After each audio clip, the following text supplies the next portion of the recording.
So in life, there are moments when you stop and ask yourself, how did I get here? Like, why am I standing here? Well, this is definitely one of those moments for me. And I find myself going back to the beginning, back to my roots. I was born to incredible parents, amazing parents who served as doctors in the Indian Army. I was the firstborn. And as far back as I can remember, I made my parents very proud and happy 99% of the time. Okay, slight exaggerations of personal achievements are allowed from time to time, don't you think? My brother was born a few years later, and even then, nothing changed for me. We were both given equal opportunities, and I want to emphasize this. I want to really emphasize this for you because I don't think a lot of people might understand that being equal might seem very normal.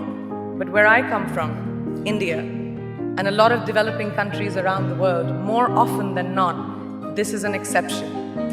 It's actually a privilege. My first experience of the glaring disparity between boys and girls came at a very, very young age. I grew up in a middle-class family with extremely philanthropic parents who constantly reminded me and my brother how lucky we were and how giving back to those who were less fortunate was not a choice. It was a way of life. Simple. I was 7 or 8 years old when my parents started taking me on these visits in a traveling clinic to developing communities around and villages around the city that we lived in called Bareilly. We were packed into this ambulance and my parents would provide free medical care to people who couldn't afford it. My job at the age of 8 was assistant pharmacist. So I would count all the medicines, put them in an envelope and give it out to patients, and I really took my job very seriously. Very seriously.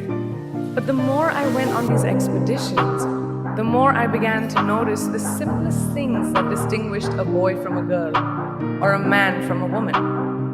For example, girls were pulled out of school when they hit puberty because they were considered ready for marriage and babies.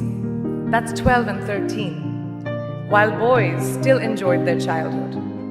Or basic human rights such as healthcare were denied just because they were women. Let's call this whole experience trigger number 1 for me. Fast forward a few years and many, many triggers in between.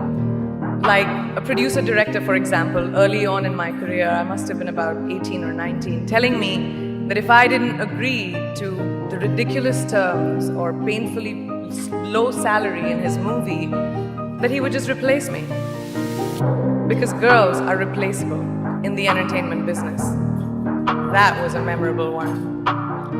Made me decide to make myself irreplaceable. But I think what really moved the needle for me and ultimately led me to create the Priyanka Chopra Foundation for Health and Education and around the same time partner with UNICEF was an encounter with my housekeeper's daughter. About 12 years ago, I came home from set early one day and she was sitting in my library reading a book. And she must have been 8 or 9 years old and I knew she loved reading. So I asked her, I was like, it's a weekday, why aren't you in school? And she said, oh, I don't go to school anymore. So I went and asked her mother and I said, why isn't she in school? And her mom said that her family couldn't afford to send her and her brothers to school, so they chose the boys. The reason? She would eventually get married and it would be a waste of money. I was completely blown. And it shook me to my core. Eventually, I decided to cover the cost of her education so that she could continue to learn, because education is a basic human right.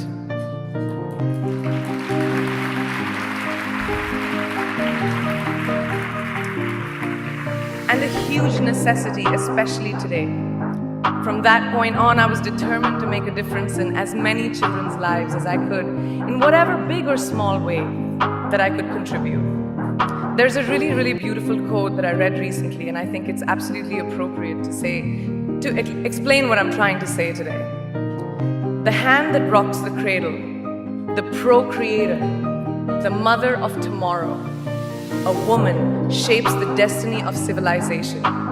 Such is the tragic irony of fate that a beautiful creation such as a girl child is today one of the gravest concerns facing humanity. girls have the power to change the world.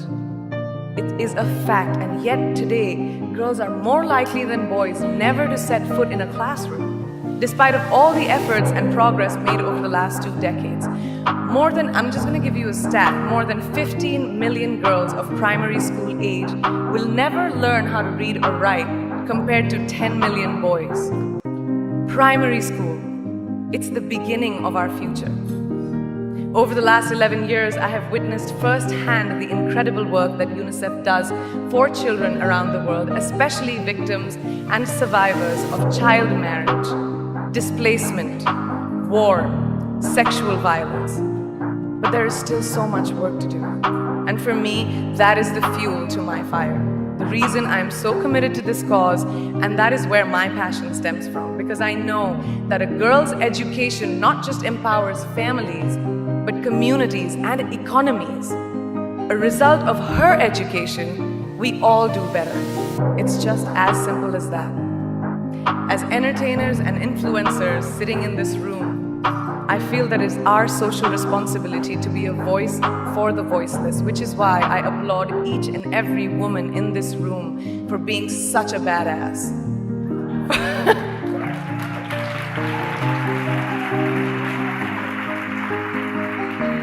For using your platform and your voice to contribute to change, and for ensuring that there is not even one lost generation as long as we are alive.